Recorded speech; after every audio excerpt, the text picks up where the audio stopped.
Prime Minister Mark Carney is laying out his plan for Canada to be its own best customer. Today, the Prime Minister revealed more details on the Liberals' Buy Canadian policy.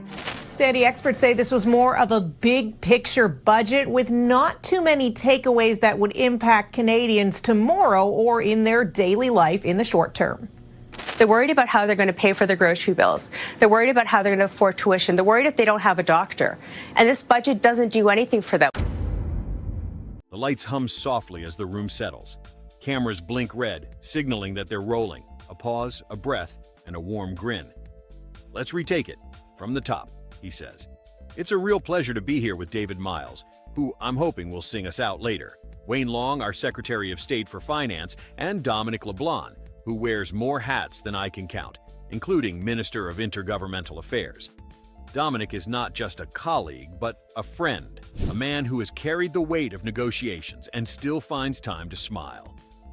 A ripple of laughter moves through the crowd.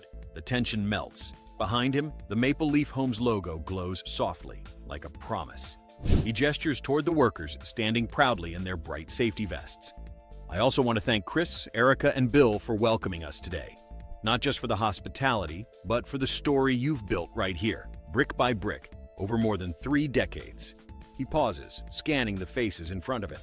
This company began by building homes for mining camps in the far north, places where the wind doesn't just blow, it cuts, where the cold can halt construction for months. But instead of giving up, you adapted. You started building indoors, in controlled environments, homes strong enough to withstand the worst that winter could bring. That spirit, that innovation born of necessity, is the heart of Canada. And it's the spirit we're bringing into our national mission. The room quiets. You can feel the shift, from casual conversation to something larger. Today, he says, we're taking that same determination and scaling it up. Canada is launching Build Canada Homes, a new vision to meet our housing crisis head-on. A factory-built housing initiative that will use innovation, speed, and sheer determination to get roofs over the heads of millions. His words come steady, confident. This isn't theory. It's a plan that can cut building times in half, reduce costs by 20%, and lower emissions by another 20%. Faster, cheaper, cleaner. That's how we'll build the Canada of tomorrow. He lets the thought linger, the rhythm of his speech settling into the cadence of conviction. That, he adds, is not new to us. Building is in our DNA. From the first peoples who forged trade routes across these lands, to the voyagers who paddled beyond the horizon before the Americans even left St. Louis. This country was built by adventurers, risk-takers, builders. After the Second World War, our parents and grandparents built again. They raised cities, carved highways, connected oceans with steel and stone. The St. Lawrence Seaway, the Trans-Canada Highway, Expo 67, the CN Tower, each was a statement of who we were. Bold, united, ambitious. He looks up. And when veterans came home, we built new neighborhoods for them. We built schools and universities to give their children a chance at something better. The University of New Brunswick almost doubled its enrollment back then. We built, because that's what Canadians do. Then his tone turns measured, serious. But today, we face a different kind of storm. Our new budget estimates that American tariffs and economic uncertainty are costing Canadians nearly $50 billion a year, about 1.8% of our GDP.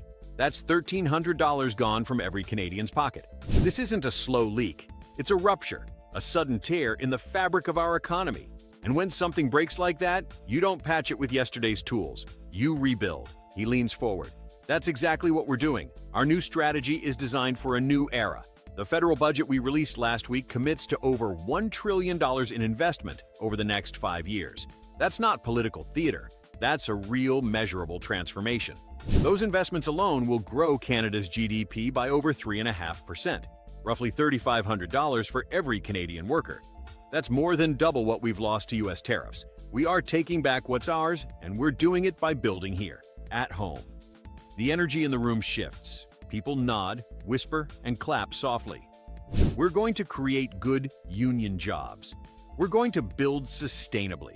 Because cutting emissions isn't just a moral choice anymore. It's an economic one. Green building means lower costs, higher exports, and a competitive edge. He smiles faintly. And we'll build Canadian, because the best way to strengthen this country is to become our own best customer. The phrase lands hard. From this day forward, he continues, when the federal government spends, it will choose Canadian suppliers by default. Not by convenience, not by half measures, but by principle. This new Buy Canadian policy will apply to every federal agency and every Crown corporation. From Build Canada homes to our new high-speed rail projects to the National Defence Investment Agency. We will rebuild this country with Canadian hands, using Canadian steel and Canadian talent. He paces slowly as he speaks. We're investing $70 billion into new roads, bridges, community centers, and as much as possible, those projects will use Canadian-made materials. In the rare cases where domestic suppliers aren't available, the exceptions will require ministerial approval, not the other way around. No shortcuts, no easy outs. He raises his hand slightly. This isn't just policy, it's pride. Every screw, every beam, every brick that bears the maple leaf strengthens us all. His voice softens, becomes almost conversational again. And this won't just benefit the big players. We're opening doors for small and medium-sized businesses too.